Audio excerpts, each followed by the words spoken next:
Now, if you want to crown them, then crown their but they are who we thought they were, and we let them off the hook.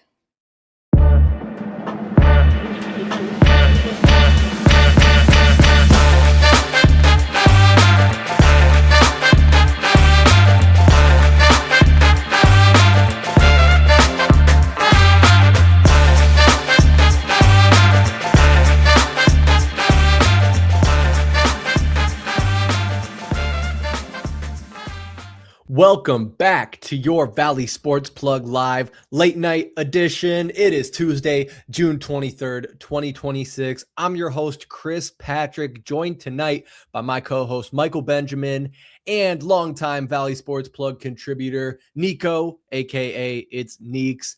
Gentlemen, the first round of the 2026 NBA draft has concluded, and boy, were there fireworks there at the end. That is going to be our leading topic tonight, and we'll see where the night takes us. And that news was with the 30th pick in the NBA draft, the Phoenix Suns trade up to select Koa Peat from the University of Arizona. I know Mike is pumped. Not sure how Niko's feeling, but we're going to find out.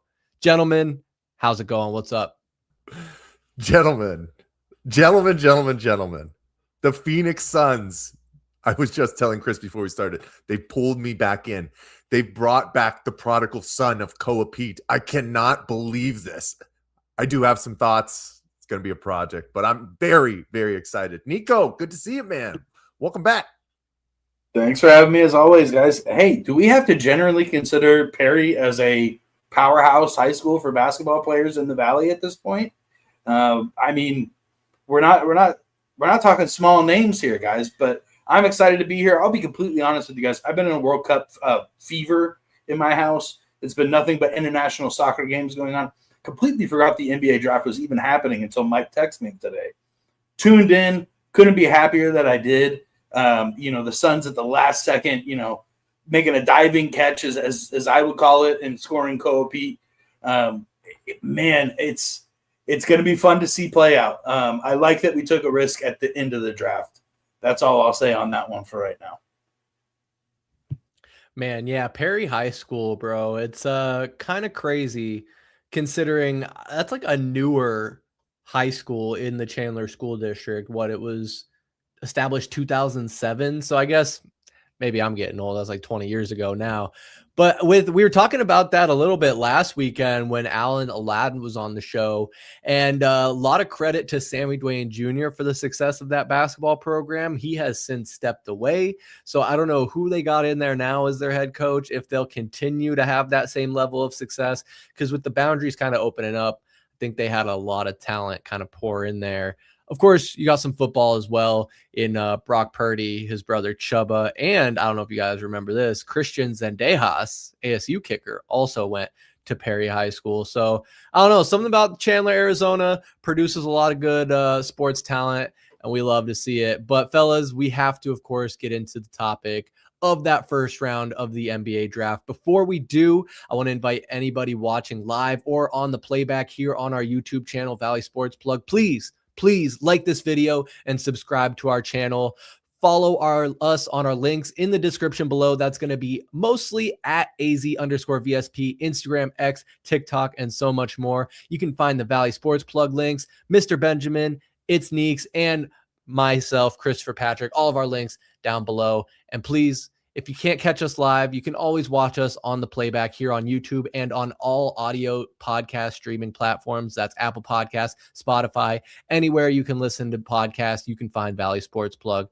But gentlemen, let's not bury the lead. Let's get right into it. The Phoenix Suns trade up number 47 in the second round and 2 future second round picks in the draft to get Koa Peat at 30 at the end of the first round. And boys, I was kind of, just quick side note before we get into the draft pick itself. Why the hell is it a 2-day affair? It's 2 rounds, man. It's 2 rounds. And I was like going crazy. I thought I was being gaslit for a second because I was like, man, I don't remember the NBA draft ever being a multi-day affair. And it was, I wasn't crazy. 2024 was the first time. So this is only the 3rd time that the NBA draft has ever been a 2-day proposition, which I think is just absolutely ridiculous because, one, it goes very quick, and two, who really gives a shit about second round picks? I know there's a few diamonds in the rough out there. We love our Rasheer Flemings, and obviously there's some success stories and Nikola Jokic and Jalen Brunson, but really, like, out the gate, not a lot of excitement for second round picks. I digress.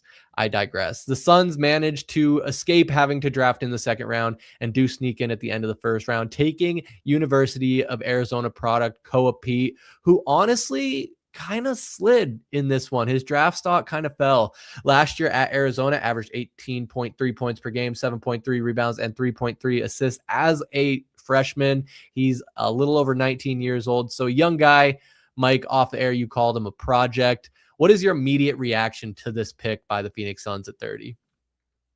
Give it to me, and give it to me now. Inject it into my veins. Koa Peat, like I said, the prodigal son has returned. I mean, he never really left. He did go to Tucson, and a lot of people like to draw that barrier, specifically Niko, Chuz, all those guys, Allen, who we had on last week. I get it. But guys, this is one of the best basketball products that has come out of the state of Arizona in the past decade. So you just have to get excited about what promise can really come. Talk about all the records that his team in Tucson set this year in the Big 12, what they did on their run this year in the NCAA tournament. Yes, it came to a screeching halt going up against the eventual champions, the Michigan Wolverines. My apologies. Hold on one second. But this is the excitement that continues to grow in the Valley when we talk about, and Brian Gregory talks about, alignment and culture building. I know Niko said, well, I've heard some things. I've heard different things. I've heard Koa Peat's a good kid. Not so much like you could say he's a company man, but I think he's willing to grow. And it's funny because I think a lot of people, after he performed really poorly in the draft combine, where you talk about his shooting statistics, 24% from spot up, 28% side to side, and 32% from three, really thought that he was going to go back to U of A, capitalize on that NIL money, and see if he could come back and be a higher draft pick and possibly a lottery draft pick. But I think he understands that he wants to continue to grow, and he had so much success at the University of Arizona. What is the higher success than what they reached? A national championship. I get it. But he's reaching for higher accolades, not only for his own career moving forward, but further growth, which I think guys can establish once they reach the league. The reason why I truly call him a project, where you do talk about him being physical, he's a competitive forward. He can bully smaller guys inside of 15 feet. They talk about his versatility defensively, but his measurables as a power forward, who technically is not a good shooter right now, he measured at 6'7", 245 at the combine. So he is undersized for a power forward. We're going to have all summer to talk about how this really makes sense for the Phoenix Suns building.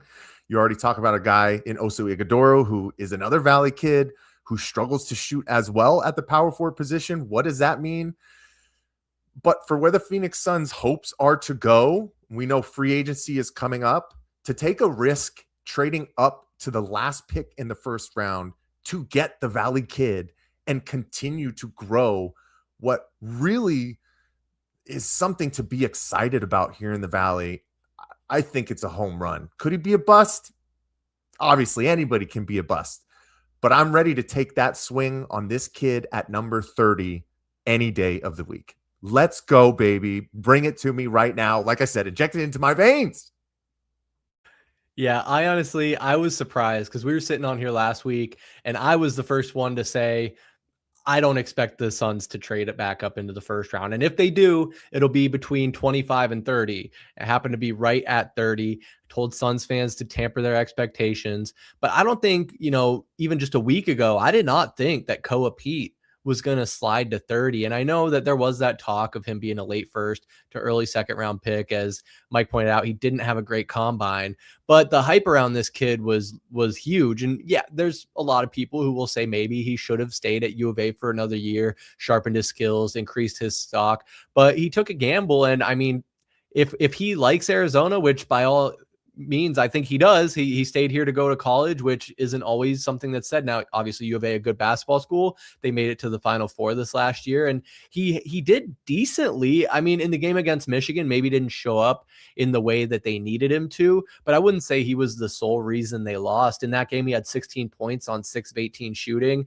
made all 3 of his free throws, and had 11 rebounds. So still a double-double in a Final Four game. But Mike, like you said, a young kid with room to grow, and joining a young Suns team with some other guys around his age playing a similar position in Rasheer Fleming and Oso Ighodaro, I think he's not going to be thrust into a situation where he has to start right away and kind of have that trial by fire. He'll get to go through the summer league with the group of young guys and teammates and kind of grow in with a young team with low expectations.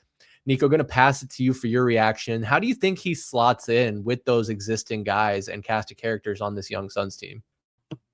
So as I've been kind of digesting this information, the one thing that has kind of stuck out to me and makes this make a little more sense in my head, let Dillon Brooks get his hands on this kid.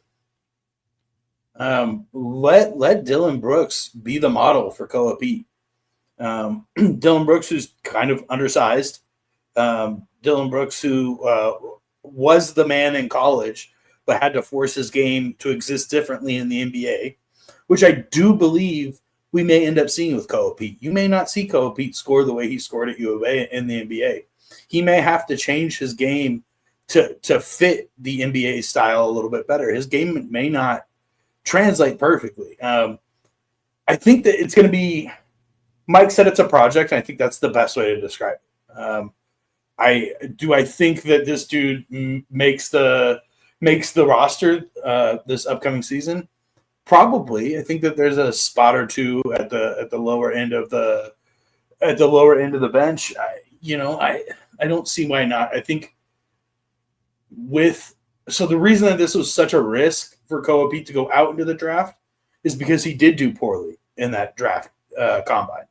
And he hasn't demonstrated that he is that throughout his college career.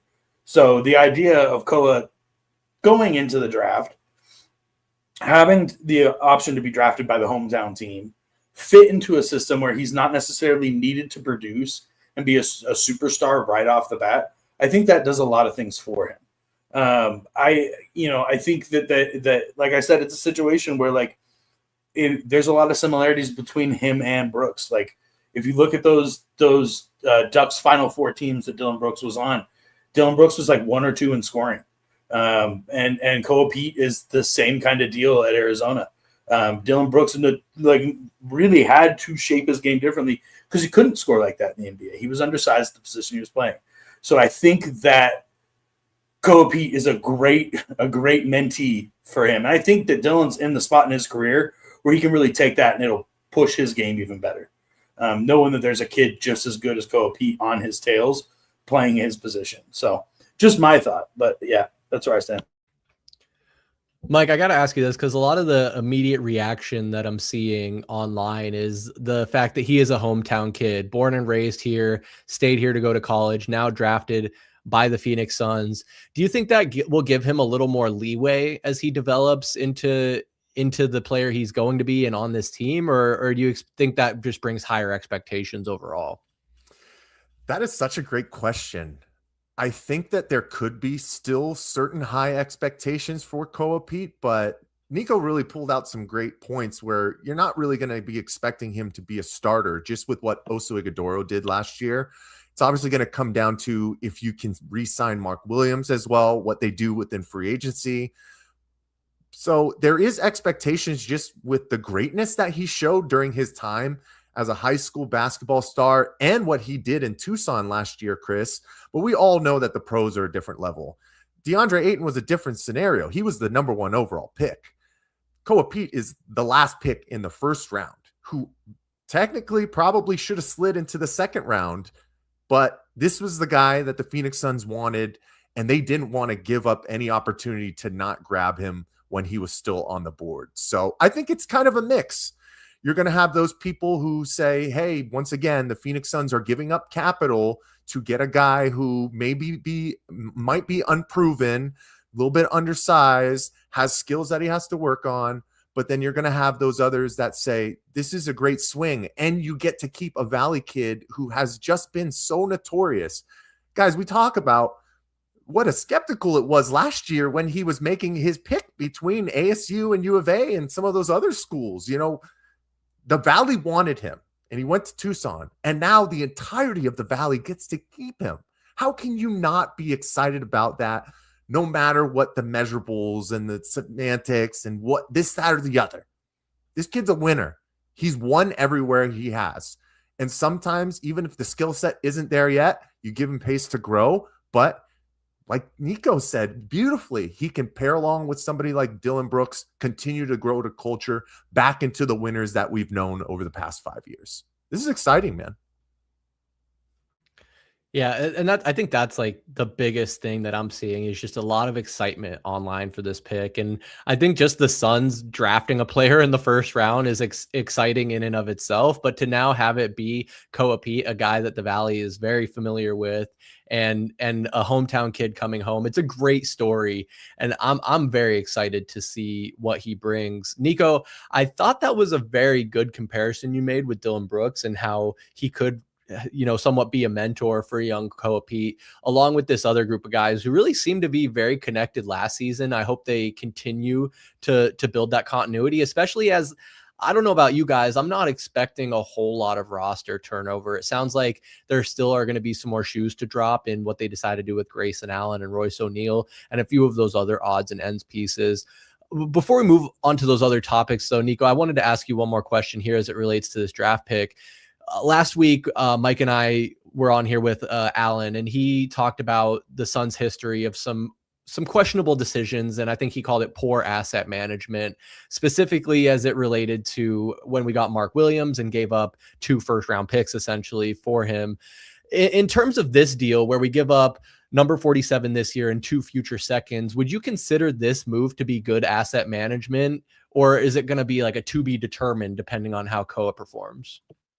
I mean, it's going to be a to be determined, but honestly, I'm kind of okay with it because realistically, what we did is we're going to take 2 second-round picks and we're going to gamble on a guy who's probably a lottery player in general. We're getting a, honestly, in my opinion, we're getting a top 10 talent at the 30th overall pick.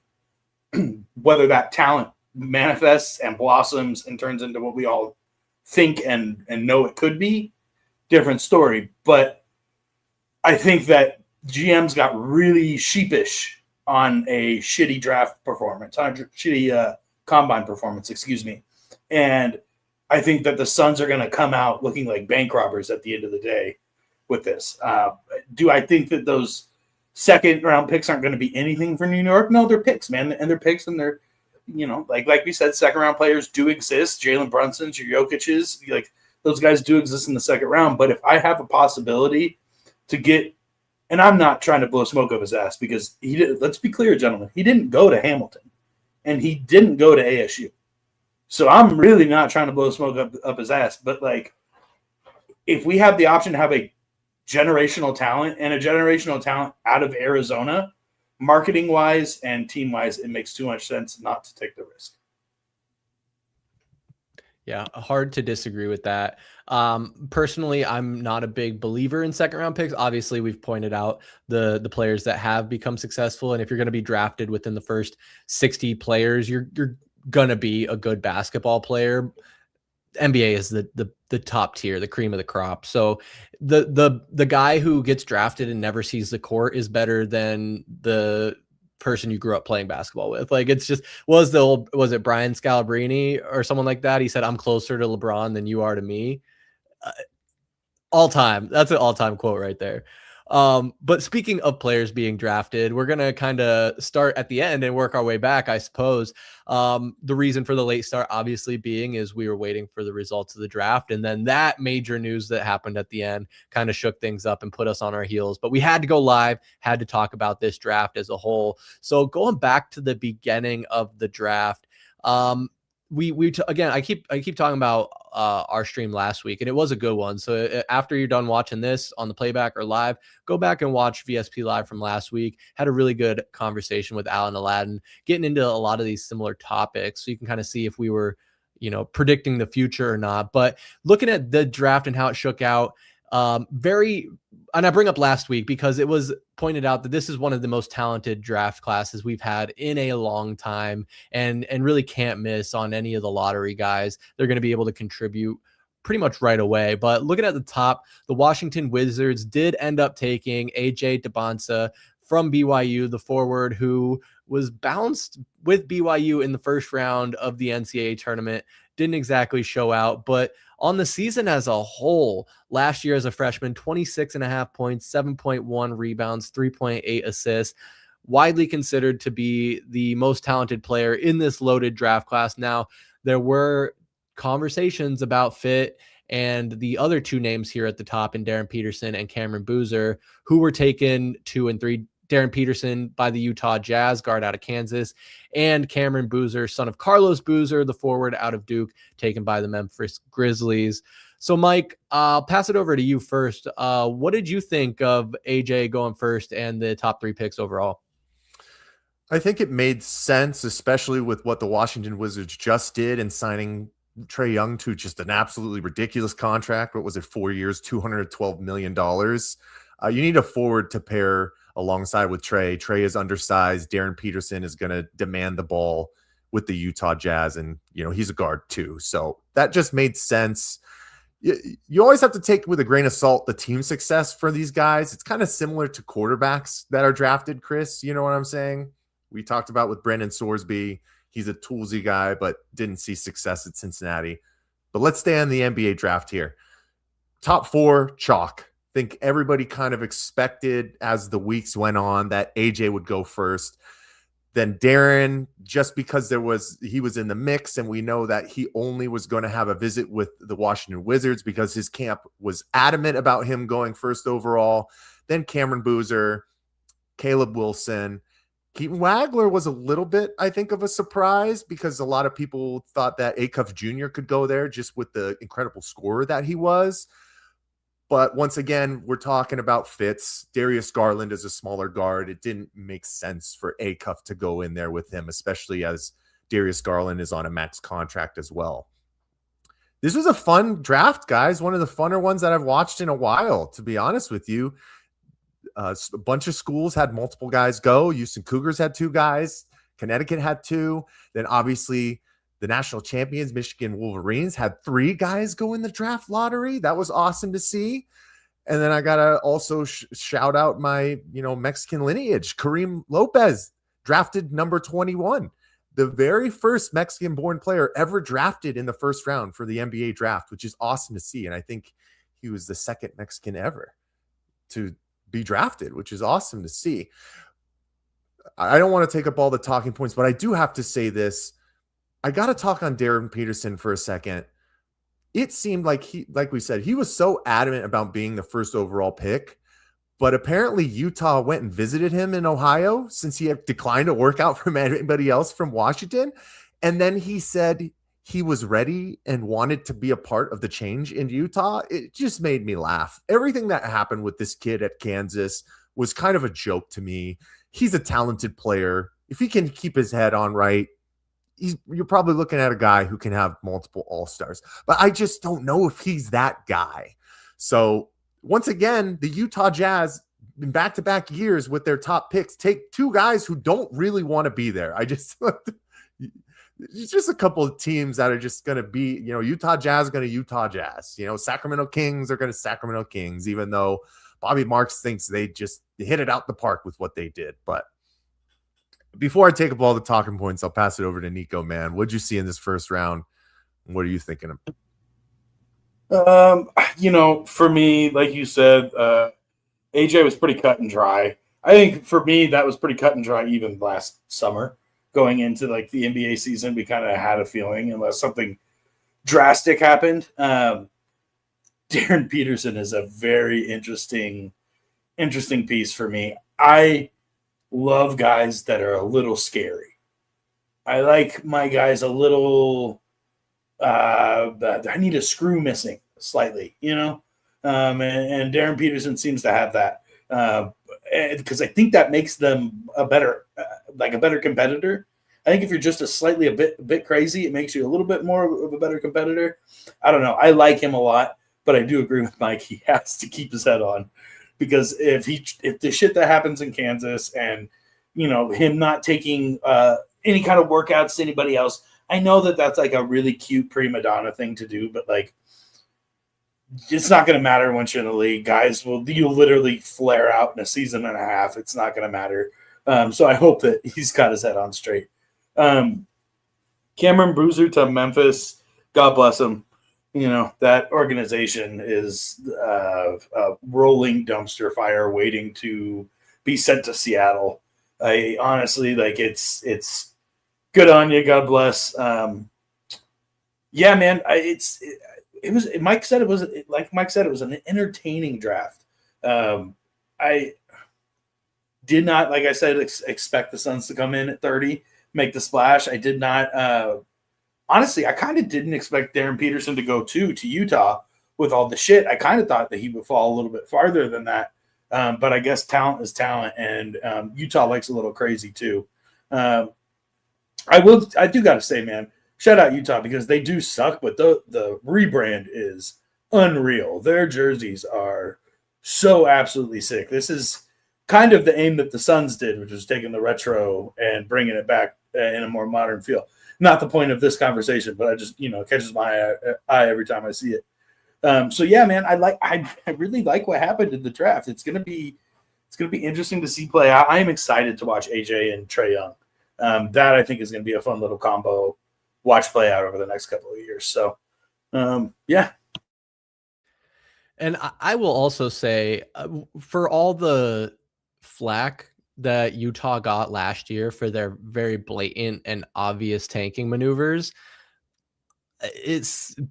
watch out because they've got some pieces now with the guys they've gotten in these last two drafts. They still have Lauri Markkanen. Keontae George kind of had a breakout season. Kyle Filipowski's no slouch.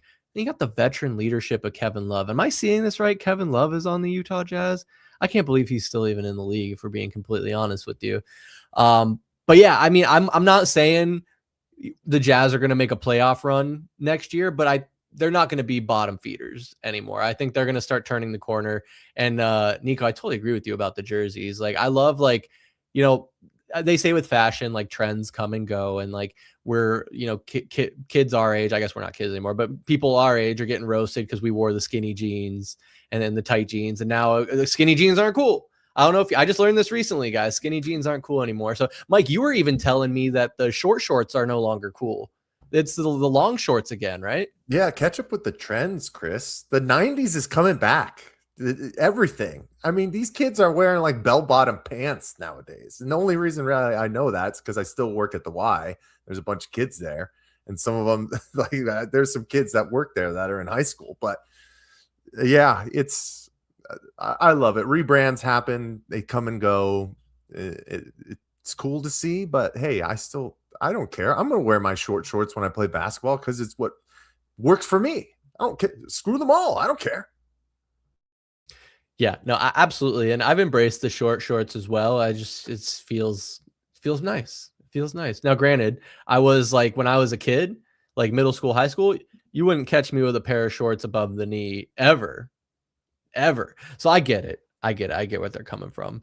But guys, I do want to get into your reactions a little bit from a few of the other picks in this first round, and maybe what some of your favorites were and some of them that were maybe more surprising. On the graphic here, you can see at number 4, the Chicago Bulls took Caleb Wilson, the forward out of North Carolina. At number 5, the LA Clippers took Keaton Wagler, the guard from Illinois. Some other notable names you might remember from the college season: Darius Acuff Jr., point guard out of Arkansas, taken number 7 by the Sacramento Kings. With the 11th pick, the Golden State Warriors took Yaxel Lendenborg, the power forward from Michigan, who got some good screen time during Michigan's run to the championship. And a 6'10" senior brings a lot of experience to the league as a rookie. And I mean, I don't know about the current state of the Golden State Warriors, where they got old ass Steph Curry with Draymond Green and bitch ass Brandon Pajemski. That dude is trash. I don't care what anybody says. That dude is straight cheeks. My feelings on him aside, he's on the VSP never bet again list, by the way.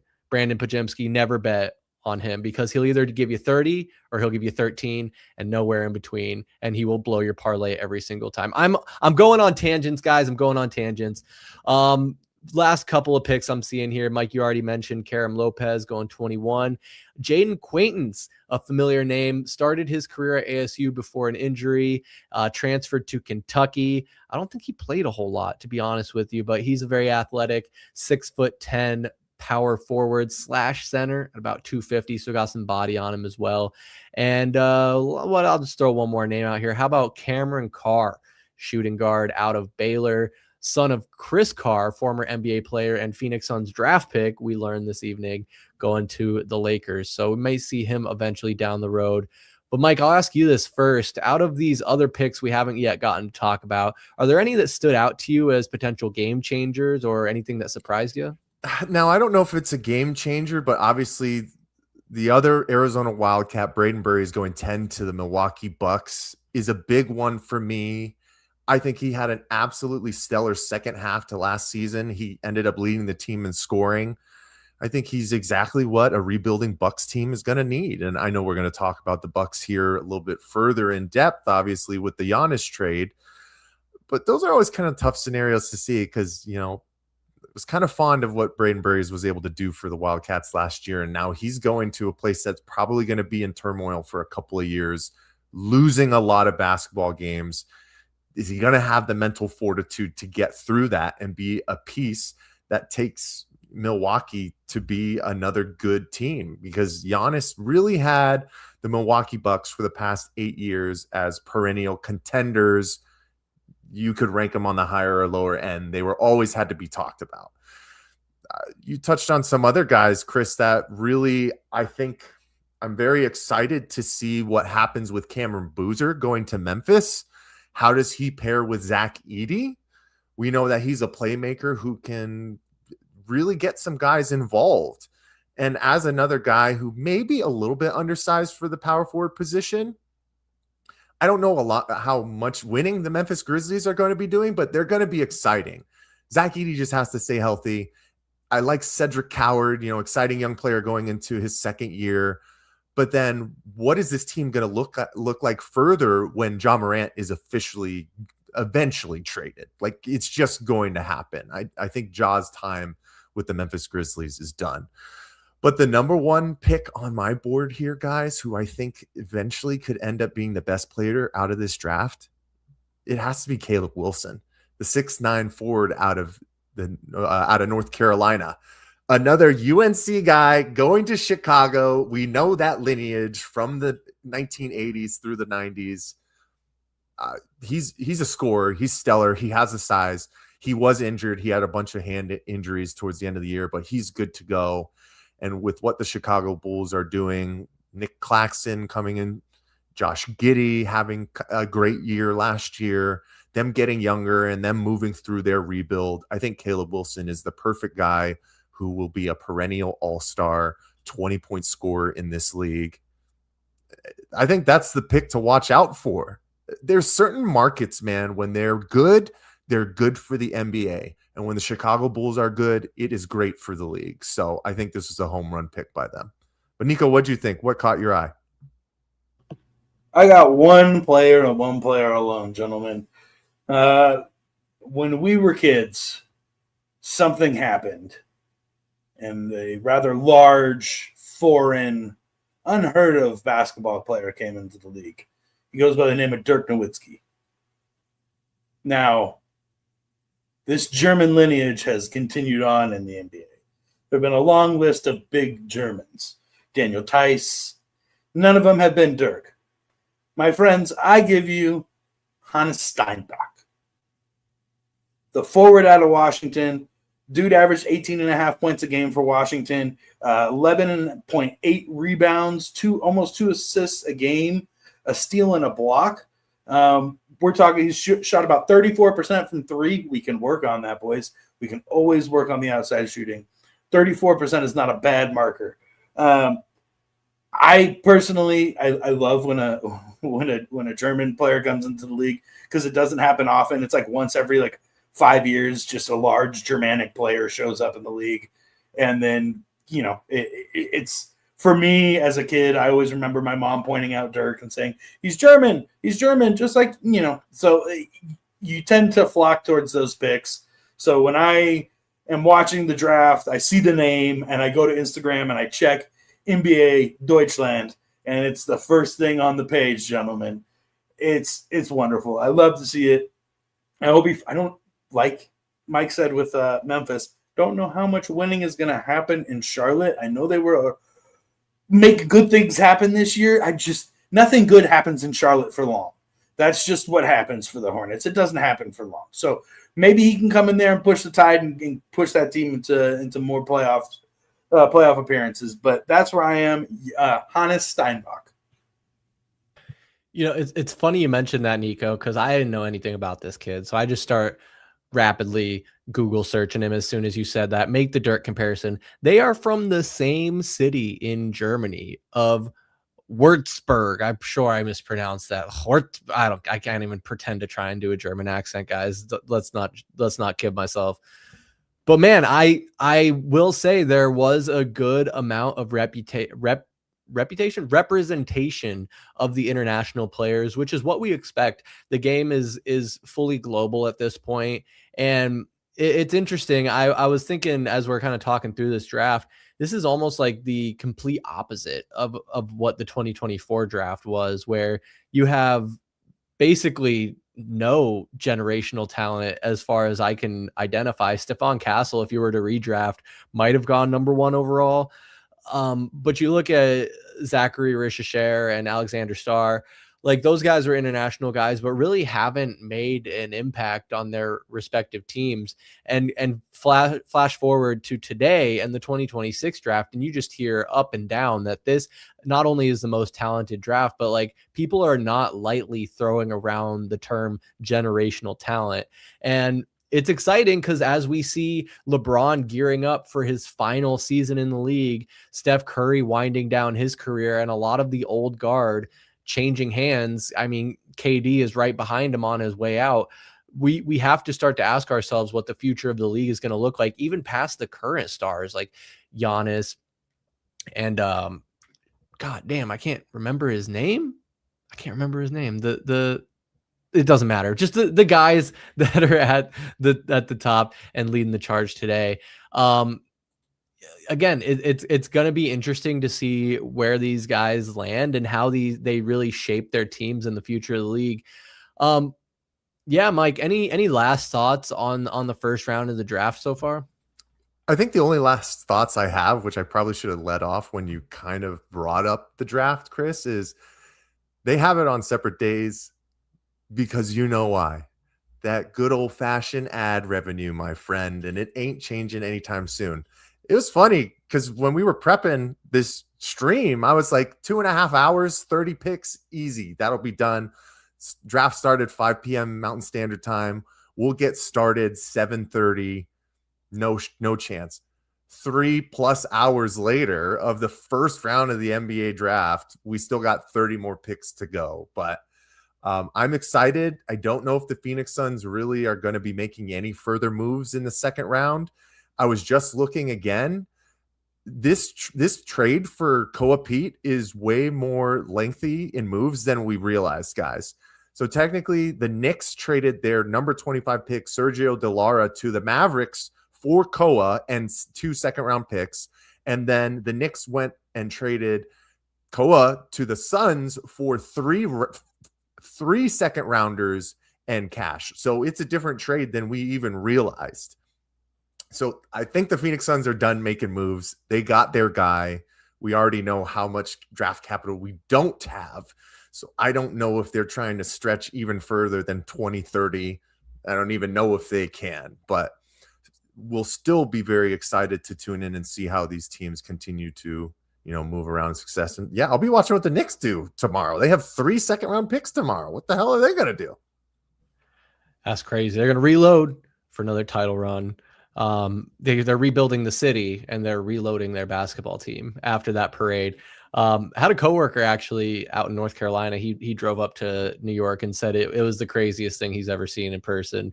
He was telling me him and his wife like bought Knicks shirts. They were like, I'm not even a Knicks fan, but I bought a Knicks shirt just because I didn't want to get hassled for not wearing Knicks gear in New York at the parade. Should I play the side talk? We'll definitely get demonetized. No. Okay, no. Side talk. You know I'm all about bad ideas. We'll play that post stream. But man, of course, this was the biggest news in the Valley tonight of the drafting of Koa Peat.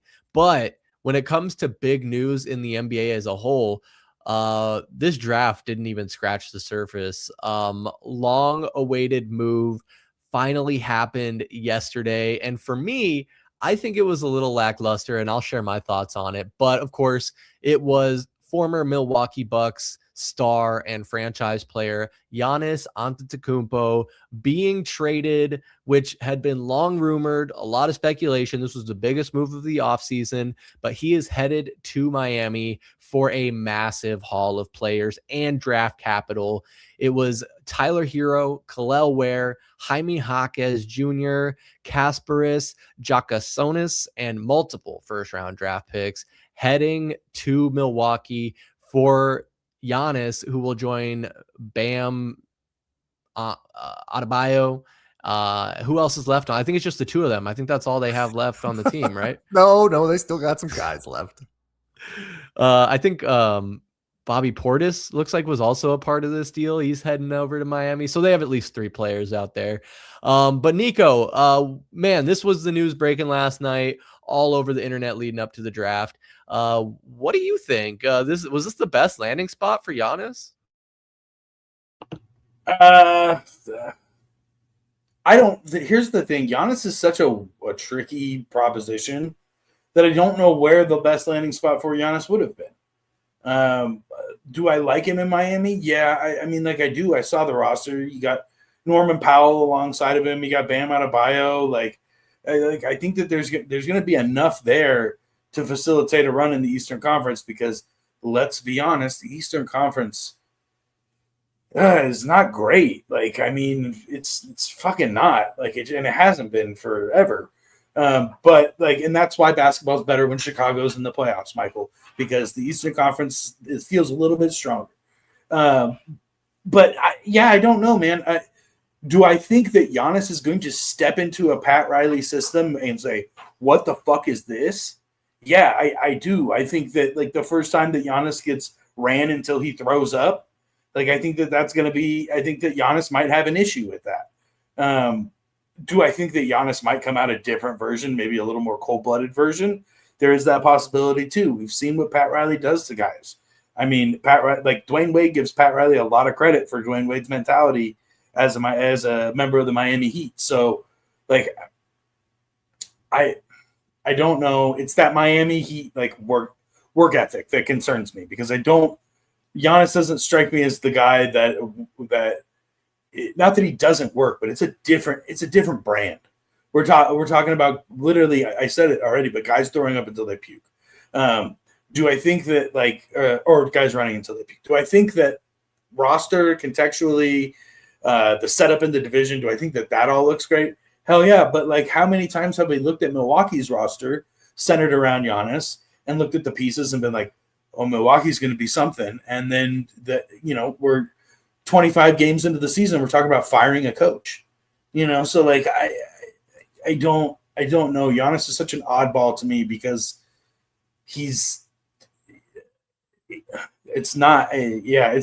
for me, Giannis is a hard player to build a team around.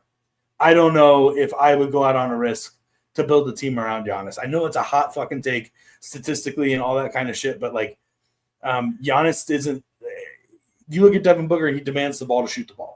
Giannis demands the ball to drive the ball into the paint to try to get a better look. I don't know. Yeah, it's tough, man. It's not where I wanted him to go. I would have liked him to go somewhere else. I hate when guys go to Miami. I feel like we've been here, done this. Everybody wants to fucking go play in South Beach. Give me something different. Send his ass to Indiana. You know what I'm saying? Like, you don't want him to go where he wants to go. I know you want to thank him for the championship, but like ultimately it's a business. Get the best move like for your money, or get the best bang for your buck. And I don't think the return that Milwaukee got is going to be enough for what they've invested into that roster shaped around Giannis. I think it's a great point. I will say I don't know if Milwaukee's going to just sit on their haul. They obviously stockpiled some picks there, and they're going to have some pieces to move around, but clearly in a rebuild. So we'll see what happens there in Milwaukee, but I'm in no rush for them to find success again, regardless. You bring up a great point with the East, though. Just kind of trash again. Once again, like they got good for a little bit when LeBron was out there. I guess the Celtics had a year. But by and large, the West has kind of ran the NBA for a couple decades consecutively, as much as I can tell.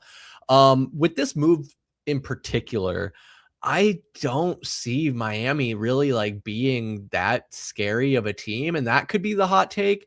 I know Bam put up 83 last year in the worst, most trash game. I don't know how him and Giannis are really going to pair. Bam is like mediocre at best. Like, I get he's one of the best players on the Heat team, put up a lot of points, but like doesn't really jump off the page for me.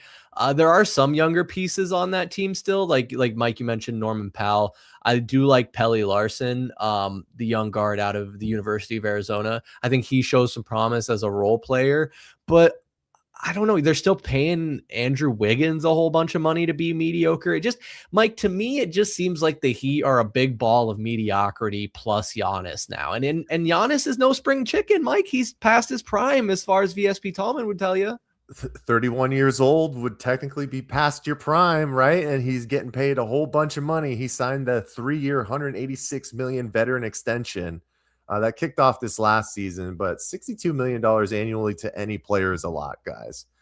But when you talk about Giannis Antetokounmpo, the key words are always, well, it's for any athlete, but for him specifically, if he is healthy, he's a top 5 player in the NBA. He just really is. He's averaged at least 30 points, 10 rebounds, and 5 assists per 36 minutes for 8 seasons in a row. Like, that's cream of the crop, top of tippity top, if you talk about it.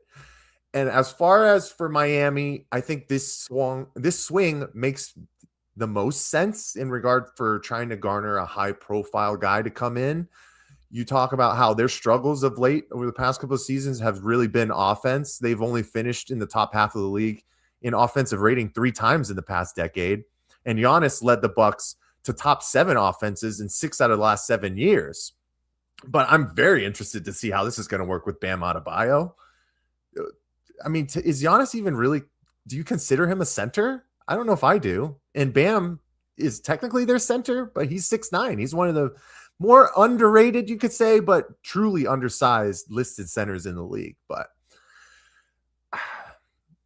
I have some thoughts on Milwaukee too, but overall for the Heat, I think this is good for the NBA that he was traded there, because it does keep the competitive advantages down and level more so, if you like that thing for the league, which I do, better than him going to the Boston Celtics. Because if you look at this Heat roster, I know, Niko, you talked about Norman Powell, but he's an unrestricted free agent. And with them getting Giannis, I don't know if they're going to be able to keep him around. He's coming off his first ever All-Star season. He averaged 21.7 points. He's averaged over 20 points the past 2 seasons. Norman Powell has had a renaissance, guys. It's crazy. I never thought I would say it, but you talked about Andrew Wiggins, another guy, 31 years old, lowest scoring output of his career this past season.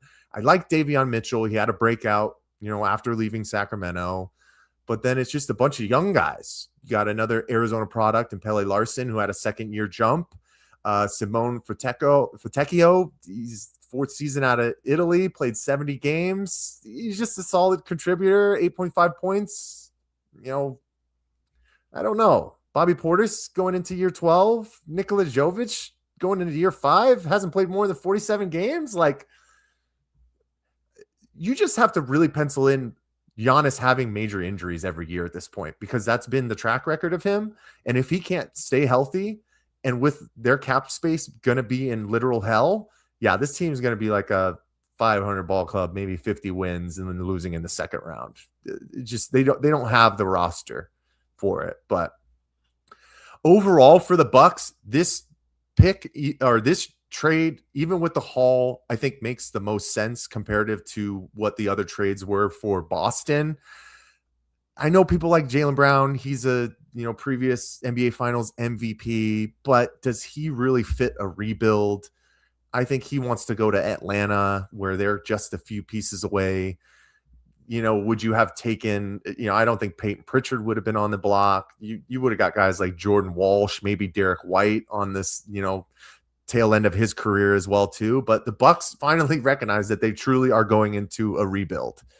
They get younger, former 6th man of the year, runner up in Jaime Jaquez. Chris, I'm aligned with you once again, where I think they will look to move Tyler Hero to get either further draft capital or some other long-term pieces, because he's going to be a free agent after this year as well. And then we know what they did in the draft with Braden Burries and then Nate Ahmet at the 13th pick. So overall, this trade, I think, made sense for both of these teams. It gives Miami a possible hope to continue to grow and capitalize of what they did do successful last year, even though it only led to a play-in bid. Once again, you're adding a top 10 talent in the NBA, and it really gets the Bucks into the rebuild, which they needed to do after, long-term injuries of Chris Middleton, really bad contract trades. When you talk about Damian Lillard, it was time for them to reset. So I don't hate it for both teams. And honestly, I like it for the league because he didn't go to the Celtics. That's really the main thing for me. Mike, great point. And he didn't come to the West. So keep him in the Eastern Conference, let him go to Miami. I don't know. I will disagree a little bit. I don't think this is a great move for Miami. I mean, I know they finished the 10th seed last season, got bounced out in the first round of the play-in by the Hornets. Not ideal, but they're only getting older and less talented with this move. Obviously, Giannis, supremely talented, but you saw with Milwaukee could only carry a team so far. Even with Damian Lillard, the two of them could barely get him over the hump and didn't find any real measure of success as a dynamic duo. So now I guess him and Bam are the dynamic duo. I don't know. But also I don't care because I'm not a Miami Heat fan. Maybe we'll have to see what Ray Taylor thinks about this move. I would be genuinely curious to know how he feels about it. But again, I could see where they're coming from because, after a few disappointing seasons and kind of making the playoffs, but not really, you want some change. And if you have the opportunity to go and get yourself a generational talent like Giannis, by all means you do it. I will just say, doesn't mean it's guaranteed to work out. The Phoenix Suns getting Kevin Durant. But hey, what am I to say? Who am I? But fellas, that'll be interesting to see the fallout from that. What other deals might come down the pipe. I think we also, I wanted to briefly touch on the Julius Randle trade. The Minnesota Timberwolves traded him to the Brooklyn Nets in a 3-team deal. I was trying to grab it here real quick. It was Nick Claxton. Oh, goodness gracious. Amber Alert. Hold on, Mike. Let me pass it to you, brother. Amber Alert. Oh, God. Should we read it so that people know what's going on with this Amber Alert? Are you guys getting that too? Oh, yeah. Oh, okay. I wasn't sure if it was just... There's an emergency alert, turquoise alert, Apache Junction, Arizona. Missing 13-year-old white female, Skylar Conville, 5 foot 8 inches, 125, brown hair, blue eyes, wearing camo pants, dark gray shirt, pink bonnet. Last seen in early 2000s Chevy Impala with unidentified adult male, 50s to 60s with brown eyes, dark gray. If you see him, call 911. Perfect. That's the second time we've had an Amber Alert on a live stream. I think no way, really? I think the last time was the 999 challenge. Oh, yeah, that's right. I think that counts. Okay. But anyways, let's talk Julius Randle real quick because this trade, I do really like it for the Brooklyn Nets. Overall, with this trade, the Minnesota Timberwolves traded Julius Randle and the 28th pick of this draft to the Brooklyn Nets. The Timberwolves received number 33 from Brooklyn, as well as Mo Gay from the Chicago Bulls, and the Bulls acquired Nick Claxton. Nick Claxton had been in Brooklyn for a very long time. We know Ian liked him, but I think it had ran his course. I'm very intrigued why the Timberwolves are already getting off of the Julius Randle experience after he had taken them to another Western Conference Finals appearance in his first year there. But we were talking about it before the stream, Chris. Unfortunately, Julius Randle is that kind of capped out kind of guy. Like, he needs to be like a third best guy on a team. I don't know. He definitely can't be a number one, and a number two, you just are kind of capped out. He's ball dominant for a power forward. He doesn't shoot the best all the time. He can score. He can get in. He's a big body. I get it.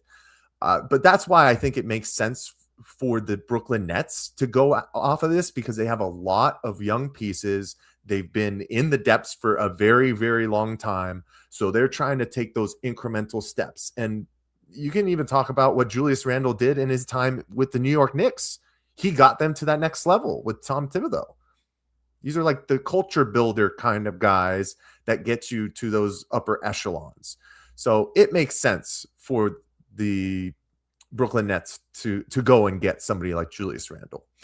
Now, it was funny. They were talking on the NBA draft as well. It's like, for the Minnesota Timberwolves, this better not be just a salary dump. They better be ready.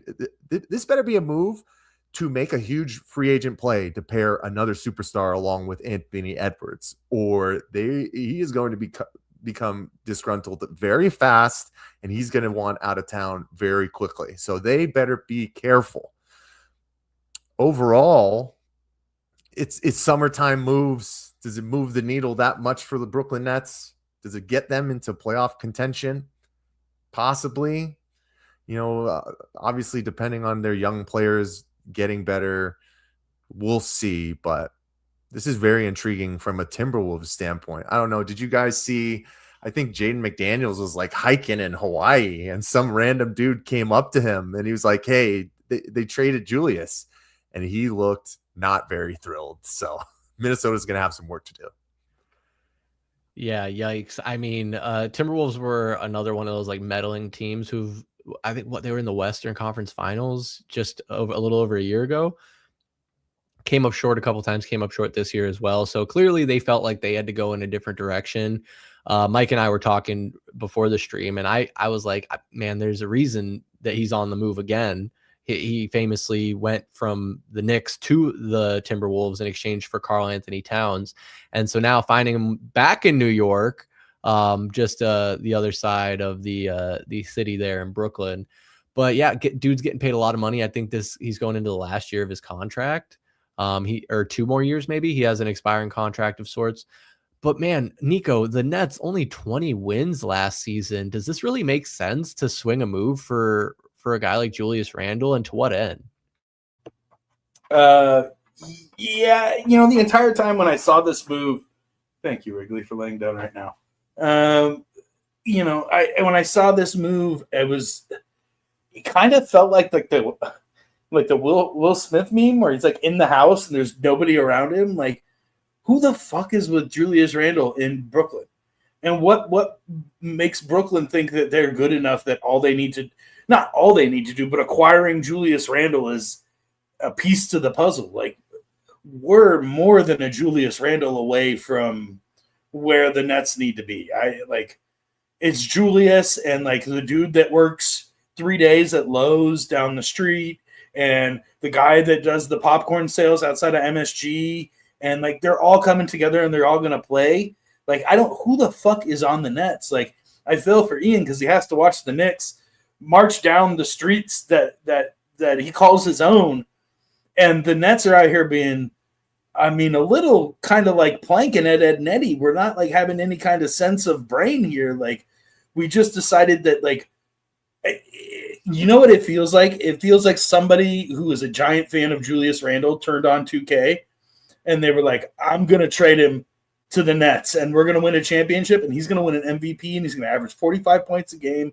That's what this feels like. Well, it's funny you say that because I was literally just thinking like same vein. It's like someone's playing 2K and they just simulated 10 seasons, and then they look at their roster and you got Joshua Jefferson, EJ Liddell, Josh Minott, Drake Powell, Ben Sharaf, Trevin Scott, Malachi Smith, Jalen Wilson. Like, I intentionally picked all these. I've never heard of any of those players. Like, there are a few players. I don't want to be completely disrespectful. Obviously, I just made the point about 30 minutes ago that these are the best players in the world, and it's true. But the NBA is a whole different beast. I mean, I know some of these names. Deron Sharp, decent. Michael Porter Jr., of course, we're very familiar with him. Terrence Mann, also a guy that we're familiar with as Suns fans. So they got some guys, but like, no one that really moves the needle for me in a significant way to say like, oh, the Nets are for sure going to be a playoff team next season. I don't know. Like, even in a shitty Eastern Conference, you're going to throw Terrence Mann, a hobbled, like, mechanical Michael Porter Jr., and Julius Randle, who hasn't had knees since Kentucky. Like, that's what you're going to put out on the court? Like, the man has no knees, guys. I don't know. I'm so confused. But Chris, you already said too, they won 20 games last year. Like, you can really only go up with adding a player like Julius Randle. He is a veteran in this league. He's been around for a long time. Shoot, it seems like just yesterday he was playing with the Lakers, but that's like a decade at this point. You know, he's seen various success in this league. Chris, how dare you leave out Ian's favorite and rookie from last year, Igor Demin, who is, you know, just going to be the point guard of the future for the NBA. No, I get where you guys are coming from, but at the same time, you know, shedding salary like they're doing with Nicholas Claxton, you know, they're making more picks. They used the 28th pick that they got from this trade for Joshua Jefferson out of Iowa State, who I think is a good young player, has some size as well. Do they make the playoffs? I don't know, but 30 wins is way better than 20 wins because you're going in the right direction at some point. And for poor Brooklyn Nets fans, they have been bad for so long. Guys, they were still bad when they had Kyrie Irving, James Harden, and Kevin Durant because those guys were always hurt. So, you know, it is what it is. That's, some people might come at me sideways because, yeah, they were a Kevin Durant toe away from going to the Eastern Conference Finals. But you get what I'm saying. When the expectations weren't there, they never met them. So overall, I've always liked Julius Randle, man. He was one of those guys, you know, like when we were talking about the NBA playoffs starting, the New York Knicks, man, getting over the hump. They had been through the ringer over the past couple of years, and to see them have the success that they did and the city be so excited for an NBA championship, that brought some warmth to my heart. And obviously the majority of that was because of our boy Mikhail. But Julius Randle has been one of those guys who was at the tail end of the Kobe Bryant era, was given a shot in New York, got them to new heights, went to Minnesota, shocked the NBA community by getting them to the Western Conference Finals again. And now he finds himself on another team, but a way worse team, probably the worst team that he's been on, other than, you know, his rookie year with that Los Angeles Lakers team. So for his sake and for Ian's sake, I hope they make the playoffs. Why not? Hey, I won't be mad. Maybe they can sneak in and play the Miami Heat and Giannis Antetokounmpo. We'll have to see. I was going to say sneak in as the 8th seed, but that would imply that the Heat were going to be the 1st seed, and I just don't see that being the case. But we will get into more of these sort of topics in the very near future and on Pass the Outlet. Mike and I talked about doing this as a Pass the Outlet tonight just because it is so basketball heavy, but we have a pretty solid structure for that show. Wanted to do it right. So expect that in the next couple weeks. But fellas, I know we're a little over an hour here on the late stream. If you guys still have time, I think we had one more local topic to get to. Mike's nodding.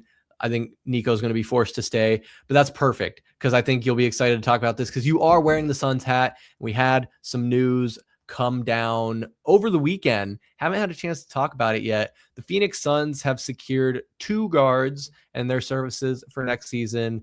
2 fan favorites, honestly, in Collin Gillespie and Jordan Goodwin. Gillespie returning on a 4-year, $48 million deal. Jordan Goodwin on a 3-year, $19 million contract. Seems pretty friendly to me. I know with the way Gillespie was playing, really hot start, and then I think just kind of got a little bit gassed. I don't think he was used to playing as many minutes as he had for such an extended period of time, and that's no knock on him. I'm just saying I think the kid had to make some adjustments, and I expect he'll get his legs back. But all that to say is I think earlier in the season people were talking about him potentially getting like 15 to 20 million a year. So for the Suns to lock him up for 4 years at $12 million, I think for my eyes and what I'm seeing, solid backup. I don't expect him to be our starting point guard of the future, but a guy that can come in off the bench, give you 20 to 30 a night and fill some stop gaps when guys are injured. I fully trust the services of Collin Gillespie, and what he might lack a little bit defensively, he can certainly make up for on the offensive side. And Jordan Goodwin, again, I think he was like the hustle player of the year, maybe. Correct me if I'm wrong. If not, very much a candidate for it. Jordan Goodwin really gets out there and kind of has that dog mentality. I know that phrase can kind of be overused these days, but just a gritty ball player who's going to play a role and give you everything you need on the court. And for as much as we say about somewhat of a logjam we have for the starters, I think this is just the perfect way to secure your second string and the backcourt in Jordan Goodwin and Collin Gillespie. So I'm excited about it. I'm happy that these two guys are coming back, have no problems with it whatsoever. Niko, I'll pass it to you first. Which one of these two are you most excited about? And what are your thoughts overall? Honestly, guys, for me, and I might be biased, but for me, without a doubt, the number one re-signing that we had to do was Jordan Goodwin. I think if you let the edge, the hustle leave, I think that's a huge disservice to this team. No offense to Collin Gillespie. I love what Collin Gillespie brings to the team. I think anytime you can have a guy like Anthony Edwards saying, he can ball, he can hoop, like you're a damn good ball player. But Goodwin does what a lot of guys don't do. He's willing to get down. He's willing to get dirty. He's willing to dive. He's willing to, risk it all. I personally, like, on a toss-up any given day, my favorite son is Jordan Goodwin or Dylan Brooks. So, for me, I really, really thought that going out and signing Jordan Goodwin was priority number one as far as re-signings go for the Phoenix Suns. I think that has a lot to do with the heart and the soul of this team. I think it sits within a couple of guys. Dylan Brooks and Jordan Goodwin are two of them. And my favorite thing about these two guys as well, Niko, is just the American dream story of both these guys, the rags to riches, the underdogs. If you can really talk about both of these guys really both embody these journeys. When you talk about Collin being undrafted out of Villanova, signed a two-way with Denver, won a championship, then they let him walk, signs a two-way, has his first full-time contract last year, and then just takes advantage, sets the franchise single-season record in three-pointers made with 232, plays career high in games played, points per game, rebounds, assists, steals, all of that, and then is rewarded with great play from the past two seasons. He just continues to show his dynamic ability at both of the guard positions, which you're going to need to do, especially if there's going to be times when you're asked to start, as well as his natural position, I would say, is coming off the bench. And we know the Phoenix Suns love shooting. He is stellar in the catch and shoot and off the dribble. He actually was one of only 8 players to make at least 90 catch and shoot threes and 90 off the dribble threes last season. He continues to excel, and he continues to have that championship mentality, which he showed at Villanova. But Niko, I think you hit it right on the head in regard to Jordan Goodwin. All we've been talking about is culture. All we've been talking about is alignment. The main guy that embodies it, other than Dylan Brooks, is Jordan Goodwin for this team. Another undrafted guy in 2021 out of SLU. He played for 4 teams in 5 years. I mean, last year, he made the roster out of training camp as on a non-guaranteed contract. I mean, and then all the guy does is given an opportunity and becomes a key reserve. I cannot understate how much of a key factor he was in that play-in tournament and that final playing game against the Golden State Warriors, where if he doesn't play the way that he does, the Phoenix Suns might not be in the playoffs at all this year. 19 points, 9 rebounds, 6 steals. And Chris, yes, you got it right. The 2026 Dan Marley Hustle Award winner. Nobody was more deserved than him. All he did was improve this year. Has been a stellar perimeter defender. He improved his three-point shooting. I mean, when you're thrown into, rates like he's 15th in offensive rebounding rate in the NBA. And guys, all the 14 players in front of him were centers. He's the only guard who just is a dog and goes and get it and does whatever he needs to for this team. These contracts are great too. Technically, Collin's only going to make $10.7 million this year. Jordan Goodwin, 3 years, $19 million for a key player who's going to play 70 plus games, up to 20 plus minutes a night. You cannot beat it. And what this Phoenix Suns team, it looks like, is trying to do is run it back to a certain extent and pinpoint the pieces where they need to maybe try something else, or they've seen it for a couple of years. We talked about with Grayson Allen possibly on the move and those kind of guys. I think these were two guys who were non-negotiables when it came down to bringing them back to continue the growth of this Phoenix Suns team. I'm so excited that these guys are here for the long haul. Yeah, I think it was smart. Secure them early. Don't let other teams start talking to them. And it clearly, with them signing this early and taking what I'm seeing as some pretty team-friendly contracts, considering the output, I think it means they want to be here. And at the end of the day, that's all you really want as a fan base and as an organization, is players that want to be here and are going to play hard and put their best foot forward. And these two guys are certainly the embodiment of that. You got Villain Jr. and the Dan Marley Hustle Player of the Year. I mean, you got to love it. Man, this was a good one. I'm glad we got to hop on here and talk about the NBA draft and everything that's happened just in the last 24 hours. I mean, we do this stream once a week, either VSP Live or one of the sort. We do our once a month in-person podcast recording here at VSP, which we're going to do this coming weekend. I know it's getting late in the month. You might be wondering where it's at. It's coming. It's coming. It'll still be out in June. Me and VSP Tallman are going to hop on the mic and break down probably quite a bit of D-back stuff, but was really glad we got to talk about the draft and the Phoenix Suns. And guys, like I said, cycle moves fast. So we start talking about this over the weekend. We start talking about it on Monday. And then by Tuesday, we have to pivot real quick. So shout out Michael Benjamin for being quick with the graphics, getting everything set up, and really producing the show, if it will. I just get on here and talk into a microphone. Mike really makes it happen. But fellas, it's getting late, but I do want to give you each the floor one last time to share any final thoughts you might have. So Neeks, as the Valley Sports Plug contributor #1 and joining us tonight, man, what do you got? Gentlemen, it's World Cup season. I know that soccer is not exactly VSP's coup de grace, if you will. It's not our cup of tea, but we do have a Phoenician representing in the World Cup, gentlemen. Richard Ledesma from Mexico is representing Phoenix in the World Cup. We don't have a lot of male representation in the World Cup, so anytime that anybody from any country that is a Phoenician, we fucking support that. Also, I do got to shout out the men's U.S. national team. Boys, we are out here killing it. Party on, do the thing, bring it home, whatever all the Europeans say. Rock, chalk, Jayhawk, USMNT all the way. But I'm really vibing with the soccer stuff right now.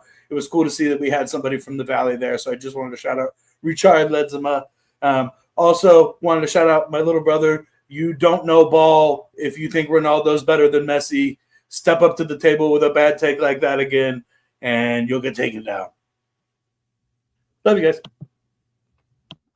I don't know, Niko. I mean, again, I'm not a huge soccer guy, but I had always said that Real Madrid was my squad. Now, I know we're pretty far removed from those days, but Cristiano Ronaldo might be my GOAT. Again, limited knowledge, of the football. But I do think it's hilarious. I've been enjoying the World Cup. I was just telling someone recently, I only care about the sport of soccer every 4 years, and it's when the World Cup's happening, and it's super duper exciting that the U.S. men's national team, people are saying this is the best team that we've ever put out there before. And honestly, like, I know it's probably not likely, but people are saying like we might be able to compete with the best of them.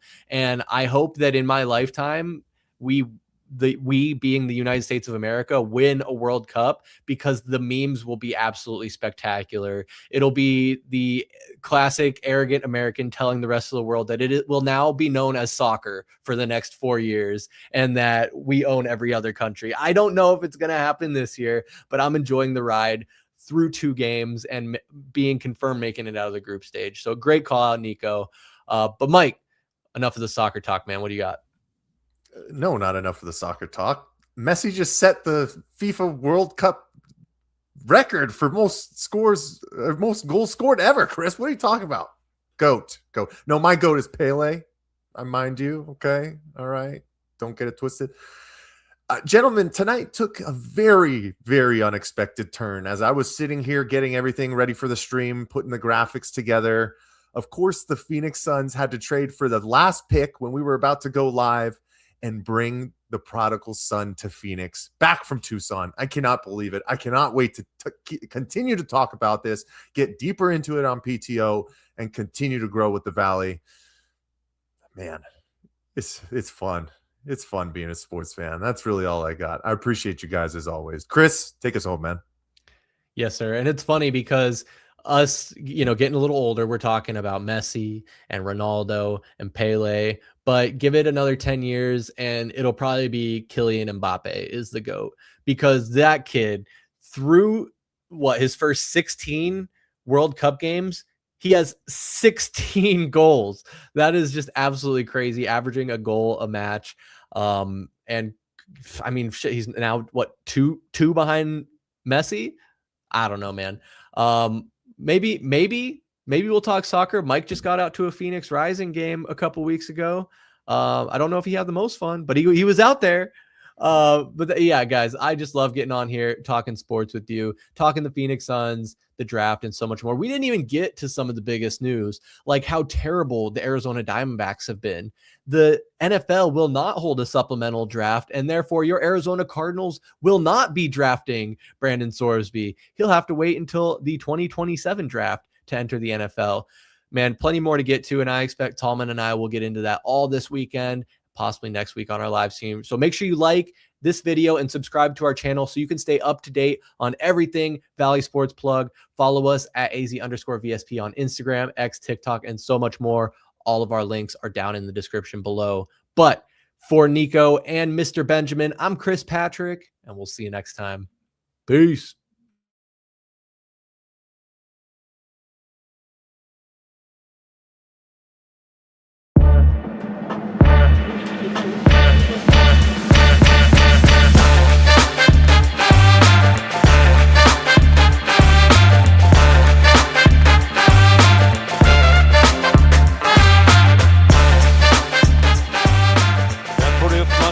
Things up here, and for one last time, this is Al McCoy saying thanks for being there, thanks for being with us tonight, and from the Footprint Center here in downtown Phoenix, we'll just say so long for now.